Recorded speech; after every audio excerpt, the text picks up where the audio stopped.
Hello guys, எல்லாருக்கும் வணக்கம். இன்றைக்கி இந்த வீடியோவில் நம்ம பிசி கேபினட் பற்றி தான் பார்க்க போகிறோம். நம்ம பிசி பில்டுக்கு ஒரு பிசி கேபினட் சூஸ் பண்ணும்போது எந்த மாதிரி டைப்பான கேபினட்டை சூஸ் பண்ணுறது, நம்ம ஒரு கேபினட் சூஸ் பண்ணும்போது அந்த கேபினட்டில் என்னென்ன விஷயங்களை ரொம்ப இம்பார்ட்டண்ட்டாக நோட்டீஸ் பண்ணணும் அப்படிங்கிறத பற்றி எல்லாமே பார்க்க போகிறோம். நாம் ஒரு பெர்ஃபெக்டான கேபினட்டை சூஸ் பண்ணோம்னா நம்ம ஃபியூச்சரில் ரொம்ப சீக்கிரமாக கேபினட்டை அப்கிரேட் பண்ண வேண்டியது இருக்காது. அதே வேளையில் நம்ம பிசியோட ஓவரால் ஹீட்டிங்கையுமே இதில் கம்மி பண்ண முடியும். இதை பற்றி எல்லாம் இந்த வீடியோவில் டீட்டெயிலாக சொல்கிறேன். ஸோ வாங்க இப்போ ஆரம்பிக்கலாம். ஸோ முதல்ல கேபினட்ஸோட டைப்பை பற்றி பார்க்கலாம். இந்த கேபினட்டோட டைப்ஸை கேபினட்டோட சைஸை வச்சு தான் மெஷர் பண்ணுறாங்க. ஸோ இங்கே ரொம்ப காமனாக நம்ம பிசி பில்டுக்கு யூஸ் பண்ணுற 3 கேபினட்டோட டைப்பை பற்றி சொல்கிறேன். முதல்ல இருக்கிறது மினி ஐடிஎக்ஸ், அப்புறமா மிட் டவல் கேபினட், அப்புறமா ஃபுல் டவல் கேபினட். இதில் இந்த மிட் டவல் கேபினட் தான் நம்ம ரொம்ப மோஸ்ட்லி யூஸ் பண்ணுவோம். மோஸ்ட்லி எல்லா பிசி பில்டுக்குமே ஒரு 90% எல்லா பீப்புள்ஸுமே இந்த கேபினட் தான் சூஸ் பண்ணுவாங்க. இதில் மினி ஐடிஎக்ஸுங்கிறது ரொம்பவே கம்மியானது. அதாவது நம்ம மைக்ரோ ஏடிஎக்ஸ் மதர் போர்டு இருக்குல்ல, ரொம்ப சின்னதாக இருக்கும், குட்டியாக, அந்த மாதிரி மதர் போர்ட்ஸை யூஸ் பண்ணி பில்ட் பண்ணுறதுக்கு தான் இந்த மினி ஐடிஎக்ஸ் கேபினட்டை சூஸ் பண்ணுவாங்க. இந்த மினி ஐடிஎக்ஸ் எல்லாமே ரொம்ப சின்னதாக குட்டியாக பிசி பில்ட் பண்ணுறவங்க அவங்க தான் மோஸ்ட்லி யூஸ் பண்ணுவாங்க. இதோட சைஸ் சம்டைம்ஸ் ஸ்கொயர் பாக்ஸ் மாதிரி இருக்கும், இல்லைனா ஒரு டவர் மாதிரி ஹைட்டாக கூட இருக்கும். அப்புறமா ஃபுல் டவல் கேபினட்ங்கிறது இருக்கிறதுலே ரொம்ப பெரிய சைஸில் இருக்க கேபினட் தான் ஃபுல் டவல் கேபினட். நம்ம இப்போ கஸ்டம் வாட்டர் லூப்பிங் அந்த மாதிரியெல்லாம் பண்ணணும்னா கண்டிப்பாக ஃபுல் டவல் கேபினட்டை தான் சூஸ் பண்ணி ஆகணும். ஏன்னா இந்த கஸ்டம் வாட்டர் லூப்பிங்கில் எல்லாமே வாட்டர் பம்பெல்லாம் ரொம்ப பெருசாக இருக்கும். இந்த மிட் டவல் கேபினட்டில் நம்மளால் செட் பண்ண முடியாது. 360 mm ரேடியேட்டரை டாப்பில் மவுண்ட் பண்ணோம்னா நம்ம கண்டிப்பாக ஃபுல் டவல் கேபினட் தான் வாங்கி ஆகணும். மிட் டவல் கேபினட்டில் எல்லாமே 360 mm ரேடியேட்டரை நம்மளால் முன்னாடி சைடில் தான் மவுண்ட் பண்ண முடியும். ஸோ இந்த மாதிரி கேபினட்ஸோட சைஸை வச்சு தான் அதை பிரிச்சிருக்காங்க. ஸோ இப்போது கேபினட் வாங்கும்போது எந்தெந்த விஷயங்களை நாம் ரொம்ப இம்பார்ட்டண்ட்டாக நோட்டீஸ் பண்ணி வாங்குறத சொல்கிறேன். நான் கேபினட் வாங்கும்போது ஒரு கேபினட் சூஸ் பண்ணும்போது முதல்ல ஒரு 2 விஷயம் தான் பார்ப்பேன். அதுக்கப்புறம் தான் மற்ற விஷயங்களை பார்ப்பேன். இந்த 2 விஷயங்கள் என்னென்னா, அதில் எந்த மாதிரியான ஏர் ஃப்ளோ கொடுத்துருக்காங்க, அப்புறமா கேபிள் மேனேஜ்மெண்ட்டுக்கு இம்பார்ட்டண்ட்டாக ஸ்பேஸ் கொடுத்துருக்காங்களா அப்படிங்கிறத பார்ப்பேன். இந்த ஏர் ஃப்ளோவை ஏன் நான் ரொம்ப முக்கியமாக பார்க்குறேன்னா, இந்த ஏர் ஃப்ளோ சரியாக இல்லைன்னா நம்மளோட பிசி காம்பனன்ட்ஸ் எல்லாமே ஓவர் ஹீட் ஆகிடும். எஸ்பெஷலி கிராஃபிக்ஸ் கார்டு கூட ஓவர் ஹீட் ஆகிடும். ஏர் ஃப்ளோ சரியாக இல்லைன்னா ஓவர் ஹீட் ஆனால் நம்மளுடைய பிசி ஆட்டோமேட்டிக்காக ஷட் டவுன் ஆகிடும். ஸோ ஏர் ஃப்ளோவை எப்போவுமே பார்க்கணும். ஸோ இந்த ஏர் ஃப்ளோவை எப்படி ரொம்ப ஈஸியாக கண்டுபிடிக்கிறதுனா, மோஸ்ட்லி அதில் இருக்க ஃபேன்ஸ், அப்புறமா அதில் இருக்க மெஷ் பேனல்ஸ் தான். முன்னாடி மெஷ் பேனல் கொடுத்துருந்தாங்கன்னா இனிமேல் ரொம்ப ஈஸியாக இருக்குங்க ஏர் ஃப்ளோவுக்கு. நான் எங்கள் வீடியோவில் காட்டுறேன் பாருங்கள், இந்த மாதிரி தான் ஏர் ஃப்ளோ இருக்கும். அதாவது ஒரு வழியாக கூலான ஏர் எல்லாமே உள்ளே வந்து இன்னொரு வழியாக பிசியில் இருக்க ஹீட்டான ஏர் எல்லாமே வெளியே எடுத்துகிட்டு போகும். ஸோ இந்த மாதிரி இருக்கணும்னா அதுக்கு ஃபேன்ஸும் ரொம்ப முக்கியம்தான். அதாவது நம்ம ஒரு ஃபேன் யூஸ் பண்ணுறோன்னா அந்த ஃபேனை ஒரு பக்கத்தில் இன்டேக்காக வைக்கணும், அதாவது ஏரையெல்லாம் உள்ளே எடுத்துகிட்டு வர மாதிரி.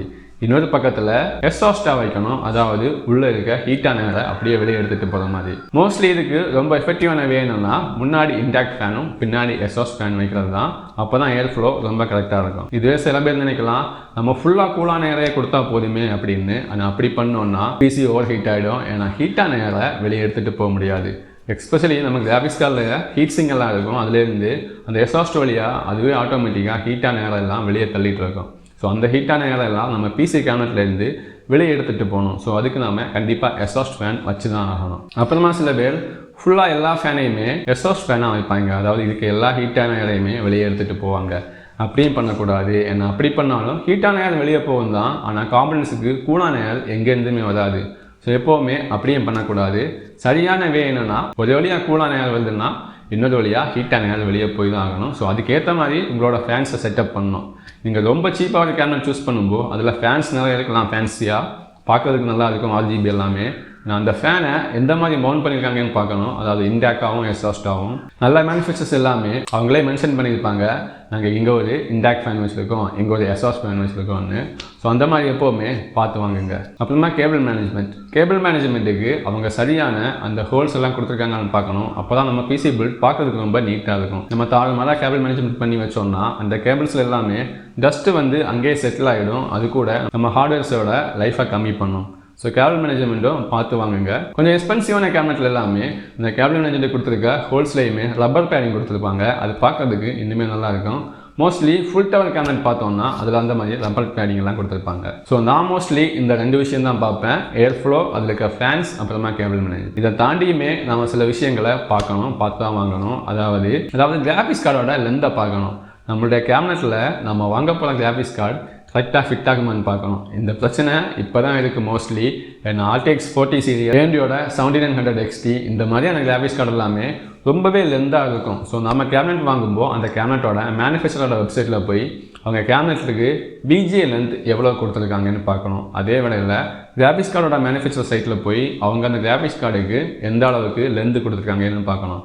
ரெண்டையும் பார்க்கும்போது தான் உங்களுக்கு புரியும் இந்த கேபினெட்டில் நம்மளோட கிராஃபிக்ஸ் கார்டு ஃபிட் ஆகுமா. ஏன்னா நாம் ரொம்ப குட்டியான மிட்டவல் கேபினெட் போனோம்னா நம்மளால் RTX 4090 கிராஃபிக்ஸ் கார்டெலாம் இல்லை ஃபிட் பண்ண முடியாது. ஸோ இதையுமே நம்ம நோட்டீஸ் பண்ணி தான் வாங்கணும். இன்னொரு விஷயம் என்னென்னா ஏர் கூலர் போடுறீங்கன்னா உங்களுக்கே தெரியும் ஏர் கூலர் ரொம்ப சைஸ் பெருசாக இருக்கும். அதுக்கு ஹீட் சிங் ஃபேன்ஸ் எல்லாமே டாப் லெவல் டவர் மாதிரி சைஸில் தான் இருக்கும். ஸோ மேபி அது நம்மளோட கேபினெட்டோட டெம்பர் கிளாஸில் போய் டச் ஆகிறதுக்கு சான்சஸ் இருக்குது. ஸோ அதையுமே நம்ம பார்க்கணும். நம்ம கேபினெட்டோட மேனுஃபேக்சர் வெப்சைட்டில் போனோம்னா அங்கே கூலருக்கான லென்த்து ஹைட் எல்லாமே கொடுத்துருப்பாங்க. அதே வேளையில் அந்த ஏர் கூலரோட மேனுஃபேக்சர் வெப்சைட்டில் போனாலுமே அவங்களும் அதே மாதிரி டைமென்ஷன் சைஸ் எல்லாம் கொடுத்துருப்பாங்க.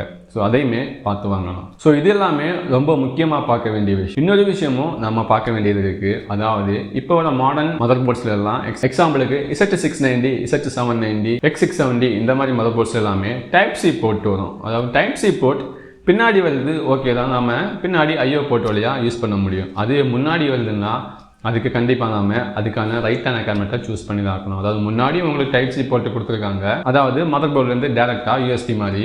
அப்படின்னா நீங்கள் டைப் சி போர்ட் முன்னாடி கேபினெட்டில் வர மாதிரி ஒரு கேபினெட் தான் சூஸ் பண்ணணும். உங்களுக்கு அந்த ஆப்ஷன் யூஸ் பண்ணணும்னா நான் இருந்தால் ஒரு ஃபியூச்சர் இருந்தால் அதை கண்டிப்பாக யூஸ் பண்ண தான் பார்ப்பேன், அதை அவாய்ட் பண்ண மாட்டேன். டைப் சி போர்ட்டோட வர கேபினெட் எல்லாமே கொஞ்சம் எக்ஸ்பென்சிவாக தான் இருக்கும். எனக்கு தெரிஞ்ச வரைக்குமே கொஞ்சம் பெட்டரான ப்ரைஸிங்கில் டைப் சி போர்ட்டோட வருதுன்னா அது டீப்குள்ளே தான் இருக்குது.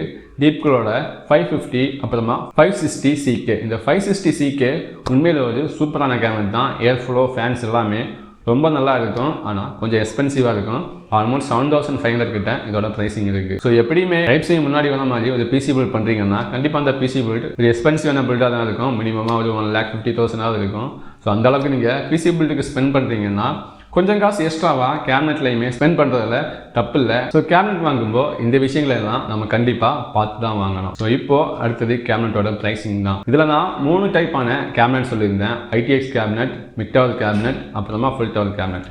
இந்த ITX கேபினெட் ரொம்ப குட்டியாக இருக்கும், ஆனால் பிஸ்னஸ் பர்பஸுக்காக சூஸ் பண்ணுவாங்க. ஆஃபீஸில் இல்லைனா சர்வர் பில்ட் பண்ணுறவங்க, மினி சர்வர் இல்லைனா மினி PC அந்த மாதிரி இருக்கவங்க மட்டும்தான் இந்த ITX சூஸ் பண்ணுவாங்க.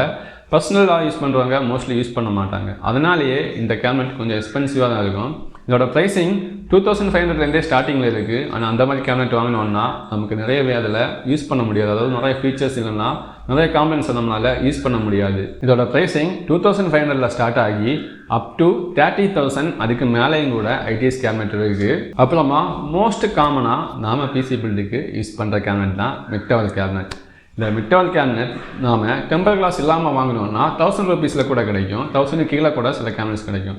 அது டெம்பர் கிளாஸ் வர மாதிரி ஒரு மாடலை நம்ம சூஸ் பண்ணோம்னா 2500 அப் டு 50,000 மேலே கூட இந்த மிட் டவரில் கேபினெட்ஸ் இருக்குது. ஸோ இப்போ இதில் ரொம்ப பல்கியான ஃபுல் டவர் கேபினெட். இந்த ஃபுல் டவர் கேபினெட் தான் இதுக்குள்ளே கொஞ்சம் எக்ஸ்பென்சிவான கேபினெட். ஏன்னா இதோட ஸ்டார்டிங் ப்ரைஸே 10,000 கிட்டே இருக்கும். சம்டைம்ஸ் தான் ஆஃபரில் இல்லைனா சேல் டைமில் இதோட ப்ரைஸிங் 6,000 7,000 அந்த மாதிரி வரும். ஸோ இந்த மாதிரி வரும்போதெல்லாம் நான் நம்மளோட சேனலில் கம்யூனிட்டி போஸ்ட்டாக போட்டிருக்கேன். ஸோ நீங்கள் மறக்காமல் நோட்டிஃபிகேஷன் ஆன் பண்ணி வச்சிங்கன்னா உங்களுக்கு தெரியும். ஸோ இந்த ஃபுல் டவர் கேபினெட் ஸ்டார்டிங் ப்ரைஸே 10,000 8,000 கிட்ட தான் இருக்கும். இதோட மேக்ஸிமம் ப்ரைஸ் கூட 50,000 ரூபாய்க்கு மேலே போயிடும், அந்த அளவுக்கு இருக்குது. ஸோ இந்த full tower cabinet water cooling பண்ணுறவங்களுக்கு மட்டும்தான் மோஸ்ட்லி தேவைப்படும், மற்றவங்களுக்கு தேவைப்படாது. ஸோ இதுதான் இப்போ இருக்க கேபினெட்டோட ப்ரைஸிங்ஸ். ஸோ இவ்வளோ காசு ஒரு கேபினெட்டில் ஸ்பெண்ட் பண்ணணுமான்னு கேட்டால் அவ்வளோக்கெல்லாம் தேவை இருக்காது.